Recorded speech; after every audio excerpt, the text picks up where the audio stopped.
Facebook লাইভে এলাম।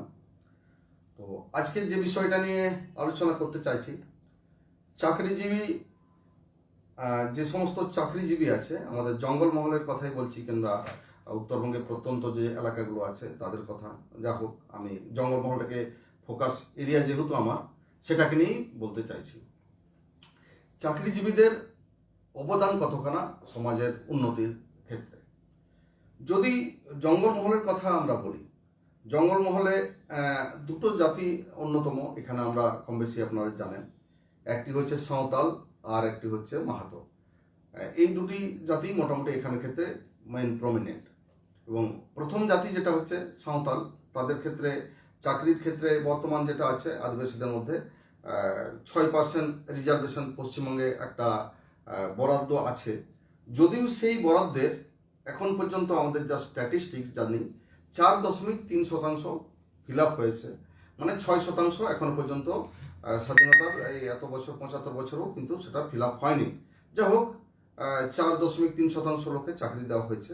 এবার এই 4.3% লোকের এলাকায় জঙ্গলমহল যাদের বাড়ি, সে সমস্ত এলাকার উন্নতিতে আমাদের যারা চাকরি করি বা আমাদের পূর্ব ইয়েরা যারা চাকরি করেছে বা ভবিষ্যতে করবে, মানে যারা করছে, তাদের অবদান কতখানি, এটা নিয়েই আমাদের আলোচ্য মেন বিষয়।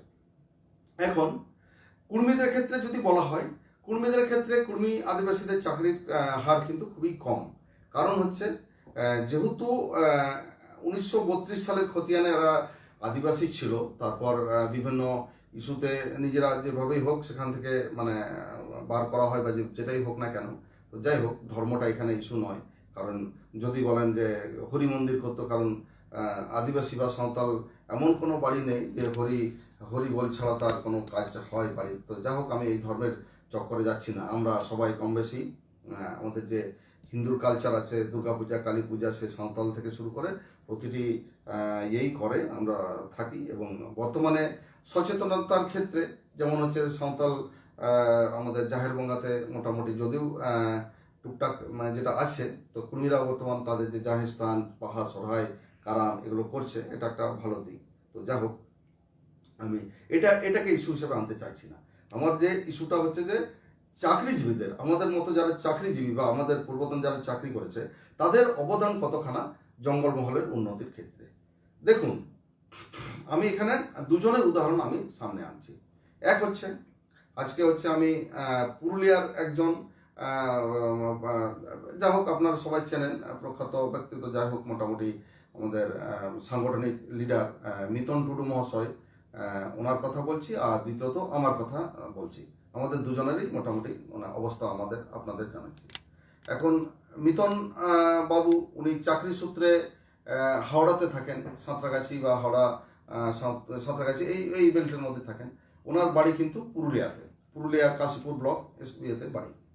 এখন যদি এই চাকরিটা, এই যে 4.3% যারা চাকরি করছে বা আমাদের আগেও যারা চাকরি করেছে, আমরা যারা বর্তমান চাকরি করছি, এই চাকরিটা যদি উনি যদি হাওড়াতে না করে নিজের এলাকায় যদি চাকরিটা করতেন, যেমন কাশীপুর, তাহলে কি হতো, কাশীপুর বেল্টে যদি চাকরি করলে, তাহলে নিজের গ্রামের বাড়িতে বাড়ি ছাড়াও যেটা করতেন, সেখানে বড় সড়ো জমি কিনতেন, মোটামুটি 8-10-20 বিঘা জমি, 20 বিঘা যা হোক জমি কিনতেন, দুটো ট্রাক্টর কিনতেন, সেখানে আবার ছোট একটা দোকান করতেন, কাপড় দোকান হোক, যাই হোক।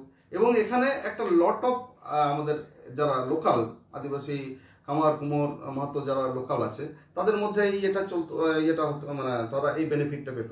সেক্ষেত্রে কি হতো, ওনার ট্রাক্টরের ড্রাইভার, ওনার গাড়ির ড্রাইভার, ওনার মাঠে কাজ করার লোক, ওনার কাপড় দোকান, সব কিছু মিলে এলাকাতে উনি যেটুকু বেতন পেতেন সেটা সমবন্টন হতো। এবং সেখানে থেকে কমপক্ষে হলো আরও 30 জনের একটা মানে পরিবারের পেট চলতো। 5 জন কাজ করলেই 30 জন, 6 জনের পরিবার হলে আমি সেটাকে মিনিমাম অন্তত 10-15 জন কাজে লাগাতেন। 15 জন হলে 6-15-90, 100 জনের পেট চালাতে পারতেন। 100 জনের অর্থনীতির অবস্থা ভালো হতো। একই রকমভাবে আমার কথাও যদি বলা হয়, আমি মোটামুটি মানে কি বলে, আমাদের সেই একই গল্প। আমি যদি বাড়ির কাছে থাকতাম, তাহলে যা হতো, খাতড়ায় একটা সময় ছিলাম, সেক্ষেত্রে কি হতো, তো সেক্ষেত্রে আমরা আমাদের এলাকায় আমরা জমি জমা, সেক্ষেত্রে ছোটোখাটো ব্যবসা, কোনো কিছু একটা দুটো বাড়ি করে যা হোক কিছু করতাম, করতাম। কিন্তু আমাদের সবার দুর্ভাগ্য কি, হ্যাঁ, ওনারও যেমন বাড়িতে যাওয়ার কোনো ইয়ে নেই, খুব একটা স্কোপ হয় না, বছরে একদিন বাহা সরাই, আমাদেরও সেক্ষেত্রে একই রকম হয়। আলটিমেট কি হয়, সমাজের ক্ষেত্রে আমাদের যে অবদান নীল, কিন্তু এটা নয় যে আমাদের সদিচ্ছা নাই।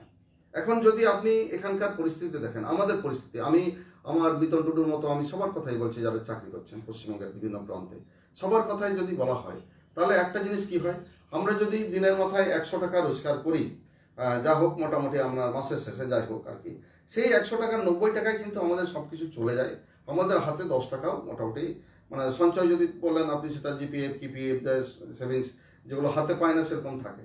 মানে এর যে মেজর যে অংশ 90 টাকায় যে জায়গায় থাকে, মিতন টুডুর ক্ষেত্রে যদি বলা হয় হাওড়াতে, আমার ক্ষেত্রে শিলিগুড়িতে, আপনি টোটাল টাকাটা, হ্যাঁ, মেডিসিন দোকান, সবজি দোকান, মাছপলা দোকান, সবাইকে বড় লোক করে সবাই সব কিছু প্রফিট পেল, কিন্তু আমাদের এলাকার যে লোকজন তারা আমাদের কাছ থেকে কিছু পেল না।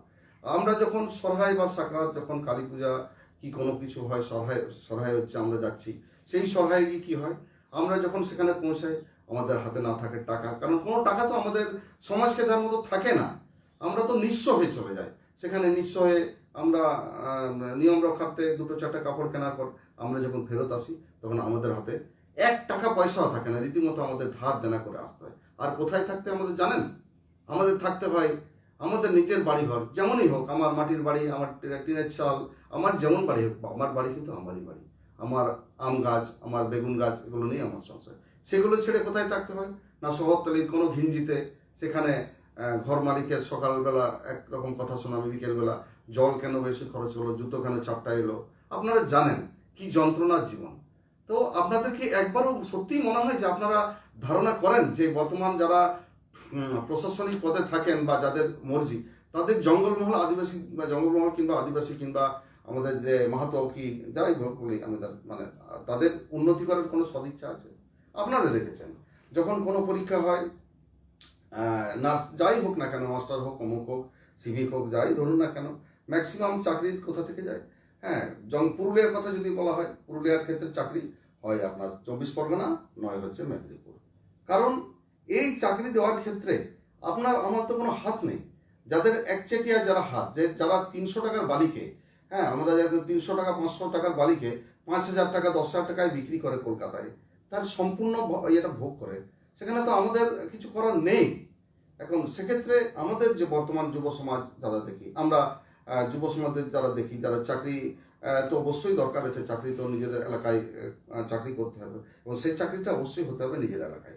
আপনি যদি চাকরিটা করেন বাইরের জায়গায়, সেক্ষেত্রে আপনি যতদিন আপনার চাকরি থাকবে, নিজের ঘর দুয়ার ছেড়ে লোকের মানে ভাড়া বাড়ির ইয়েতে লোকের দয়াতে আপনাকে থাকতে হয়, এবং যেদিন আপনি কর্মক্ষেত্রে রিটায়ার হবেন, সারা জীবনে আপনি সমাজের জন্য না কিছু করতে পারবেন, না 5টা লোকের পেট চালাতে পারবেন। দিনের শেষে যখন আসবেন, দিনের শেষে আপনি রিটায়ার হয়ে যেদিন চলে এলেন, তখন আপনার সেই ইয়েটা থাকবে না, তখন সেই জোশ আপনার থাকবে না, আপনার দ্বারা সমাজের কোনো রকমভাবে উন্নতি করতে দেওয়া হবে না, এটাই খুব স্বাভাবিক। এখন আদিবাসী ভাই বোনদের আমি বাড়ি বাড়ি, কিংবা আমাদের জঙ্গলমহলবাসী মাহাতো ভাইদের যেটা বাড়ি বাড়ি বলি, হ্যাঁ, মাহাতোদের ক্ষেত্রে চাকরির ক্ষেত্রে ইয়ে তো খুবই কম, একদম সুযোগ সম্ভাবনা জিরো, যার জন্যে আমরা যেটা চাই, আমি তো আজকেও দেখলাম যে আমাদের মেন যে জঙ্গলমহল আদিবাসীদের যে আন্দোলন, ভারত জাকাত মাঝি পারগানা মহলের মতো সংগঠন, এগুলো টুকরো হয়ে গেছে একটা কারণে, সেটা আমাদের মেন যে ইয়েটা এসেছিল, সেটা হচ্ছে আমরা কি বলে কনভার্টেড যারা আদিবাসী ধর্ম সবকিছু সম্পূর্ণ ত্যাগ করেছে, সেই অংশকে সাথে নিয়ে আন্দোলন করব, না আমরা তাদের বাদ দিয়ে করব। এখন আমরা দেখুন, যখন প্রথম জেনারেশন যারা চাকরি করতো, সেটা অবশ্যই কনভার্টেড খ্রিস্টান সাঁওতাল, তারা কিন্তু 100%ই চাকরি করতো স্বাধীনতা সাময়িক আগে থেকে। তারপর 90%, 80%, কমতে কমতে এখন 20%, 10%-এ দাঁড়িয়ে গেছে। কিন্তু তাদের দিয়ে আমাদের সমাজের কি আদৌ কোনো উপকার হয়েছে? আমরা যারা, আপনারা তাদের নিয়ে আন্দোলন করতে চাইছেন সবচেয়ে আগে, আপনারা তো স্ট্যাটিস্টিক্স বলছে, আপনারা কি পেয়েছি আমরা তাদের কাছ থেকে? তারা যখন চাকরি পাওয়ার পর শহরের মফস্বল শহর, কলকাতার মতো জায়গায়, চেন্নাই টাউনের মতো, দিল্লির মতো জায়গায় সেটেল করবে, মেন সেন্ট্রাল সিটির সাথে সেটেল হবে, এমন ক্ষমতা তো জন্মেনি। ঝুপড়ি বস্তি যা বলা হয় আর কি, মানে শহরতলি, মফস্বল, দুর্গাপুরের কোনো একটা পাড়াতে, কলকাতার কোনো একটা ইয়েতে, সাঁতরাগাছির মতো গলিতে, তো এইসব জায়গায় যেখানে সেটেলমেন্ট হয়েছে, তারপর থেকে কি হয়েছে, তারা একের পর এক নিজেদের জমি জায়গা গ্রাম থেকে তারা ধর্মটা যেহেতু চেঞ্জ করার পর তারা একটা জিনিস বুঝে গেছে, তাদের তো এলাকায় কোনো প্রতিপত্তি থাকার কথা নয়, অটোমেটিক সেখান থেকে তারা উদ্বাস্তু হয়ে চলে আসতে বাধ্য হয়েছে। 3 কাঠা 3.5 কাঠা জায়গার মধ্যে ঘর করে, হ্যাঁ, তারা তো আর ফেরত যায়নি। কাজে তাদের কাছ থেকে আমরা উন্নয়নের কোনো ছিটেফোঁটা আমরা পাইনি। বাকি যেটা হচ্ছে সেটা হচ্ছে যে আমাদের নেক্সট যে জেনারেশন, হ্যাঁ, মানে তাদের পরের যে জেনারেশন, তারা বেশ একটা জেনারেশন রিটায়ার করেছে, এই 2-3টে জেনারেশন রিটায়ার করেছে। তারা যখন চাকরি করে এসেছিল, চাকরি করেছিল, যতদিন চাকরি করেছে বাস্তবটা তাই, আমরা ভাবতাম চাকরি করছে, কিন্তু বাড়ি যখন চাকরি করে আসতো, যার পর তাদের আর ভাড়ার পয়সা কারো থাকতো না। এটাই বাস্তব, কারণ যেখানে চাকরি করতো সেখানেই সবকিছু দিয়ে আসতে হতো। আলটিমেট সমাজের কোনো কাজেই কেউই লাগেনি। আপনি যারা রিটায়ার করেছে সেই সমস্ত রিটায়ার্ড চাকরিজীবীদের মধ্যে আপনি 5টা লোকের নাম করুন। আমি কি বলবো, আমি উদাহরণ হিসেবে বলতে চাইছি না, 5টা লোকের নাম করুন যারা সমাজকে বিশাল কিছু দিতে পেরেছেন। না, আপনি সেরকম কাউকে খুঁজে পাবেন না। সে কি একই রকমভাবে আমরা যেরকমভাবে আমরা কি জ্বলন্ত অবস্থায় জ্বলি, হ্যাঁ, সেই আপনি মিতন টুডুর কথাই বলুন, আমাদের কথাই বলুন, হ্যাঁ, আপনাদের চোখে মনে হয় অনেকের, আমি শিলিগুড়ির টাউনে আছে, মেগা টাউনে আছে, মিতনবাবু হাওড়ার ইয়েতে আছেন, সাঁতরাগাছি আছেন, বলতে শুনতে হয়তো খুব ভালোই লাগে, কিন্তু বাস্তব যদি বলা হয়, আমাদের না দুটো ছাগল আছে, না গরু আছে, আমাদের না কিছু সঞ্চয় আছে, আমাদের কোনো কিছুই নেই। এরপর যদি বলেন তাহলে আপনারা চাকরি করছেন কেন? দেখুন, সরকারি চাকরির ক্ষেত্রে একটা নিয়ম আছে, যদি কেউ 20 বছর চাকরি করে তাহলে মোটামুটি একটা কমপ্লিট মানে ফুল পেনশন পায়। সেই 20 বছরের চাকরির পেনশনের কথা যদি বলা হয়, ভলেন্টারি রিটায়ারমেন্ট, সেটা যদি বলা হয়, তাহলে আমরা কিন্তু, আমি নয়, মানে আমার মতো শয়ে আমাদের জঙ্গলমহলবাসী কিন্তু এক পায়ে খাড়া আছে। কারণ চাকরির ভলেন্টারি রিটায়ারমেন্ট 20 বছর কমপ্লিট সার্ভিসের পর যে অংশটা আমরা পাই, সেটা হচ্ছে একটা লগভগ একটা মোটা টাকা। আমাদের ক্ষেত্রে অন্তত 40-50 লাখ টাকা একটা এককালীন টাকা পাবো। যে 40-50 লাখ টাকা তো দূরের কথা, কি বলে 5 লাখ টাকা জীবনে আমরা হাতে একসাথে দেখিনি। তো সেই টাকাটা আমরা একটা হাতে পাবো। সেটার পর আমরা একটা বিজনেস শুরু করতে পারবো, নিজেদের ছেলে মেয়েদের এলাকায় আমরা প্রভাব তৈরি করতে পারবো। তারপর কি দাঁড়াচ্ছে, তারপর যেটা হচ্ছে আমরা 50% একটা পেনশন পাবো। দেখুন, সারাদিন কাজ করে যদি 100 টাকা পায়, হ্যাঁ, আর যদি কাজ না করে 50 টাকা পায়, তাতে তো কাজ না করে 50 টাকাটাই আমরা সবথেকে বুদ্ধিমানের কাজ। বাকি যে জায়গাটা আছে, আমরা আমাদের এলাকায় ব্যবসা করতে পারবো, রাজনীতি করতে পারবো, যারা ডাক্তার আছে নার্সিংহোম খাটতে পারবো, তাতে অন্তত যেটুকু বেতন তার 4 গুণ বেতন আমরা এখান থেকে করতে পারবো, আদায় করতে পারবো। তো কি ভাবছেন এতই সোজা আপনি আমাদের ভলেন্টিয়ার রিটায়ারমেন্ট দিয়ে দেবে? না মশাই, এমন বাবার কোনো যায়। সেটুকু সুযোগ হলে আমি কেন, প্রতিটি আমরা বেঁচে যেতাম। সেই সৌভাগ্য সম্ভবত আমাদের কপালে নেই। আমাদের গাধার মতো খাটতে হবে, হ্যাঁ, কোনো একটা গাছ, কি বলবো না, ভাড়া কোথায় থাকবেন তার তো কোনো ঠিক নেই, কে দেবে আপনাকে না দেবে, গাছের তলায় উদ্বাস্তু হয়ে, নিজের বাড়ি ঘর ছেড়ে গাছের তলায় উদ্বাস্তু হয়েই আমাদের মানে নিয়তি এইভাবেই হয়তো আমাদের জেনারেশন হয়ে আছে। আমরা বারে যেটা বলি, আমি কুড়বি ভাইদেরও যেটা বারে বলি, যে আমাদের যে উদ্দেশ্য ছিল জঙ্গলমহল, স্বাধীন সার্বভৌম জঙ্গলমহল, সেক্ষেত্রে আমাদের এই জায়গাটা হবে না। আমরা যদি 100 টাকা রোজগার করি, 100 টাকা 90 টাকায় আমাদের এলাকাবাসীর মধ্যে বন্টন করতে পারবো। আমাদের কেন্দ্র করে একটা শিল্প কারখানা তৈরি হবে, আমাদের কেন্দ্র করে 100 জনকে খাওয়াতে পারবো, যেটা আমরা এই চাকরিতে আমাদের কোনো সম্ভাবনা কিছু নেই। আমাদের নিজেদের আত্মীয় স্বজনকে দেখার সুযোগ হয় না। তো এটাই বলবো যে আমাদের যুব সমাজ, চাকরি আমাদের দরকার আছে, কিন্তু সে চাকরিটা করতে গেলে আপনি যদি আজকে আপনার বাঁকুড়ায় বাড়ি হয়ে আপনি যদি জলপাইগুড়িতে চাকরি করেন, শিলিগুড়ি টাউনে চাকরি করেন, আপনার তাতে 1 টাকাও কোনো মানে সমাজের না কাজে লাগবেন, না নিজের কাজে লাগবে। একই রকমভাবে আমাদের কুড়মি ভাইদের অবস্থা তো বললাম, যে চাকরির ক্ষেত্রে যেহেতু আদিবাসী থেকে ডিলিস্টেড হওয়ার পর এখন পর্যন্ত চাকরির অবস্থা তাদের খুব একটা ভালো জায়গা নেই। যেহেতু নিজস্ব জমি জমা এখনও কিছু আছে, সেক্ষেত্রে অর্থনৈতিক অবস্থা নিজেদের মতো করে ধরে রেখেছে, কিন্তু তারপরেও যারা চাকরি করে তাদের একই ওই কলকাতার মোহ, কি শিলিগুড়ির মোহ, কি দুর্গাপুরে থাকার জায়গাতে, সেই মোহ হয়তো আমাদের অনেকেরই কেটে যায়। প্রথম কয়েকদিন হয়তো চাকরি করতে বসেই ভালো লাগে, 5 বছর 6 বছর চাকরি করলাম, তারপর কিন্তু নিজের নাড়ির টান, নিজের দেশ, নিজের এলাকার উন্নয়নের জন্য একটা জায়গা অবশ্যই মানে হয়। তো আমাদের যে বন্ধুরা যারা আছেন, আমাদের যে ছোট বন্ধুরা যারা আমাদের আইডল ভাবছেন, সমাজের জন্য আমরা বিশাল কিছু করব, এমন ভাবার কোনো জায়গা আমাদের কাছে নেই। আমরা মানে আমাদের সদিচ্ছা থাকার পরও আমরা অসহায়, আমাদের এতই অসহায় যে আমাদের আর বোঝাতে পারবো না। না আমাদের 5টা গরু আছে, না আমাদের ছাগল আছে, না আমাদের শুয়োর থাকলে আমরা অনেক খুশি থাকতাম। আমরা বাড়ি থেকে পরিত্যক্ত হয়ে, বন্ধু বান্ধবদের পরিত্যক্ত হয়ে, আমরা নিজের এলাকা থেকে পরিত্যক্ত হয়ে আমরা একটা আর্টিফিশিয়াল জগৎ তৈরি করে আমরা লোককে কি বলে মানে সোশ্যাল মিডিয়ায় আমরা যেটা দেখাই আমরা খুবই খুশিতে আছি, রেস্টুরেন্টে খাচ্ছি, কিন্তু আমাদের বাস্তবটা সেটা নয়। এরপর যদি বলেন কেন তাহলে এইগুলো কেন করা হয়, দেখুন আজকে যদি আজকে যদি মিতনবাবুর পর পুরুলিয়াতে, মিতনবাবুর মতো পুরুলিয়াতে মন্ত্রী আছেন আমাদের আদিবাসী উন্নয়ন মন্ত্রী, তার ডিগ্রি কত? মিতনবাবু যা হোক আমি যতদূর জানি মিনিমাম গ্র্যাজুয়েশন তো বটেই, অনেক পুরোনো চাকরি মাস্টার ডিগ্রি মেবি থাকলেও থাকতে পারে। যা হোক আমরা যারা পড়াশোনা করছি, আমিও গ্র্যাজুয়েশন করেছি ইয়েতে আপনার MBBS, তো সেরকম আমাদের যেটুকু ডিগ্রি আছে এরকম অনেকেই আছে। তো এক্ষেত্রে কি হয়, আমরা যদি থাকি তাহলে তো হরে ধরে এলাকার পরিস্থিতির রাজনৈতিক ক্ষমতা বন্টন সবকিছু তো আমাদের হাতে চলে আসবে। আজকে আপনি যে 8 পাস ইট কুড়াতো যেত, হ্যাঁ রাস্তার ধারে ঝুপড়িতে ওই কাগজ কুড়াতো, তাকে তো মন্ত্রী তো করা যায় না। তো পরিষ্কার সেখানে তো মিতনবাবুই মন্ত্রী হতেন। তা এরকম কেউ না কেরকম এরকম মন্ত্রী হতেন। তাহলে কাঠ কুড়ানি অমুক করে নেই 7 পর্যন্ত পাস, তাকে তুলে এনে আপনি বিধানসভায় বসে দিয়ে ইনি আমাদের আদিবাসী উন্নয়ন করবেন, এরকম ঢঙ্গিরি তো আর কোনোদিন করা যেত না। তো আমরা তো পরিষ্কার, এটা তো শয়ে শয়ে আমরা দেখে এসেছি, বারে বারে বলে এসেছি। আপনি আগের দিনেও একটা গল্প আপনাদের বললাম যে আমাদের এক MLA বর্ধমানে নেমে তিনি আবার যথারীতি হাফিস হয়ে গেছিলেন, কারণ সিকিউরিটিতে ছেড়ে, এটা 2000 আগের গল্প, নামটা বলবো না। তো উনি আবার নামালকামি পার্টির সাথে ছাঁদে গিয়ে বাড়ি চলেছিলেন। তো এটাই তো ফ্যাক্ট। যদি এই বুদ্ধিজীবী লোকজনদের, চাকরিজীবীদের যদি থাকা হয়, তাহলে ওখান থেকে এই জঙ্গল মহলের এই জঙ্গলটাকে, এই জঙ্গলের কাঠটাকে টেন্ডার বিটেন্ডার টেন্ডারের গল্প করে যা করে লুটটা তো সম্ভব নয়। এই যে 300 টাকার বালিকে এখান থেকে তুলে নিয়ে আপনার 10,000 টাকায় কলকাতা বিক্রি করা, জল জমি জঙ্গলকে লুট করা, এটা তো সম্ভব না। এরপর আপনারা দেখুন, আমি এটা তো পরিষ্কার জানি যে আমরা সবাই জানি সিধু কানু বিদ্রোহের সময় যারা বিদ্রোহী ছিল, যারা ছিল, হ্যাঁ আপনি যারা ছিল সেরকম তো সবাই হয় না, কারণ জঙ্গলে বাঘ একটাই থাকে আর শেয়াল থাকে লাখ লাখ। এই জন্য এই আন্দোলনের জন্য আমাদের আদিবাসী হওয়া বা এটার জন্য আমি যদি বলি যে আমরা একদমই আমাদের কেউ বন্ধু বান্ধব নেই, আমাদের কেউ সহযোগী নেই, আমাদের কথা আপনারা শুনছেন না সেটা নয়, আমাদের অবশ্যই দৃঢ় বিশ্বাস আছে।